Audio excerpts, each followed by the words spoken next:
En début du mois de mai 2016, le président Patrice Talon a installé les membres de la commission technique chargée des réformes politiques et institutionnelles. Leur mandat, passer au peigne fin la loi fondamentale de la République et les textes dérivés. L'objectif, vous en doutez bien, est de parvenir au thème de nos travaux dans un grand élan consensuel à initier et engager la restauration de l'état de droit, le renforcement de la démocratie par un rééquilibrage des pouvoirs des institutions constitutionnelles, l'amélioration de la gouvernance politique, celle des affaires publiques, la consolidation de l'unité nationale et l'essor économique de notre pays. L'amélioration de la gouvernance des affaires publiques. La Direction générale de la réforme de l'État s'est déjà inscrite dans cette logique à travers notamment le réaménagement de l'horaire de travail dans l'administration publique. Non pas forcément sur ce qu'on a appelé au temps de la Révolution journée continue, puisque nous sommes les enfants de la Révolution, nous savons comment ça s'est terminé,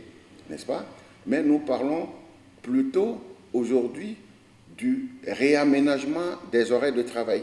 Nous sommes en train de voir, en réalité, comment est-ce que la journée pourra être agencée pour libérer du temps aux parents, aux travailleurs, pour qu'ils puissent non pas aller faire du commerce au Nigeria ou au Togo pour supposer revenir le lendemain au travail en pleine forme, mais pour pouvoir retourner chez lui, s'occuper de sa famille, promouvant en réalité l'éducation civique, n'est-ce pas? Donner un peu plus d'affection à ses enfants, à sa famille. L'étude est très très avancée dans les mois qui viennent et ça va être donc à l'actif donc de Madame le ministre qui est en charge du travail de la fonction publique et des affaires sociales, c'est de revenir sur la base des conclusions de l'étude que nous avons commanditée sur le nouvel réaménagement des horaires du travail. Ce réaménagement de l'horaire de travail dans l'administration publique,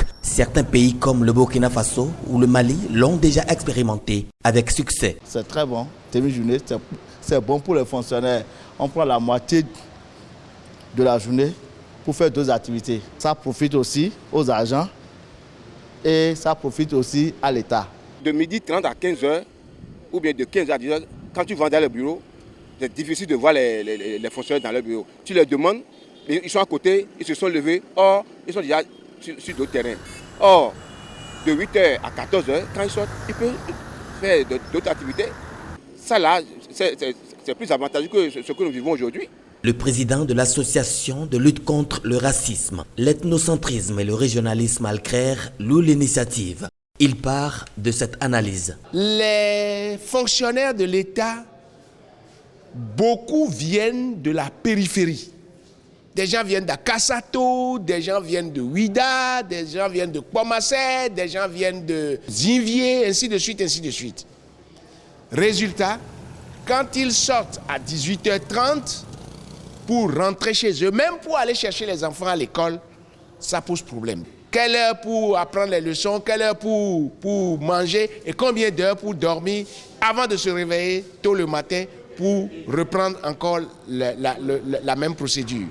Je pense qu'il serait bien qu'on réfléchisse très bien et qu'on revienne aux journées continues qui doivent permettre à chacun de venir tôt au service et de rentrer aussi tôt. Mais attention, attention, il faudrait qu'il y ait un cahier de charges pour chaque administration. Son avis est aussi partagé par cet enseignant. Le grand problème avec les journées continues, c'est qu'il faut un système de contrôle strict des agents et des collaborateurs. Et dans la pratique, c'est plus avantageux d'ailleurs parce que quand vous avez une journée, vous avez un espace continu de travail. Vous travaillez entre midi et 2, un petit repos et vous allez jusqu'à 16h, 17h. C'est très bon. Je crois que c'est plus rentable. On peut revenir à ce système si on est sûr de bien contrôler les fonctionnaires. Nécessité d'instituer donc un système de contrôle. Mais pour le directeur général de la réforme de l'État, la question serait déjà résolue à travers le contrat d'objectifs pour tout travailleur de l'administration publique. On vous dit, par exemple, vous êtes à un poste que vous devez traiter, par exemple, par jour 15 dossiers. Par jour. C'est un contrat d'objectifs que vous devez atteindre au bout de l'année. Si vous n'atteignez pas ce qu'on vous a assigné, ça veut dire que vous n'êtes pas efficace. Vous êtes remplaçable. Et dans votre contrat d'embauche, même en étant APE, c'est-à-dire agent permanent de l'État, ACE, tout ça, c'est marqué là-dedans. À la fin de l'année, on va voir est-ce que vous avez pu exécuter 70%, 80% de ce qui vous a été assigné. Si tel a été le cas, alors c'est tant mieux. Mais sinon, vous avez des comptes à rendre à l'État. De leur côté, les partenaires sociaux se disent favorables à toute réforme constructive de la société. Mais ils posent un préalable, le dialogue. Tout ce qui peut participer, n'est-ce pas, à l'évolution de nos sociétés, au développement de notre société, n'est-ce pas, à l'éducation de nos enfants.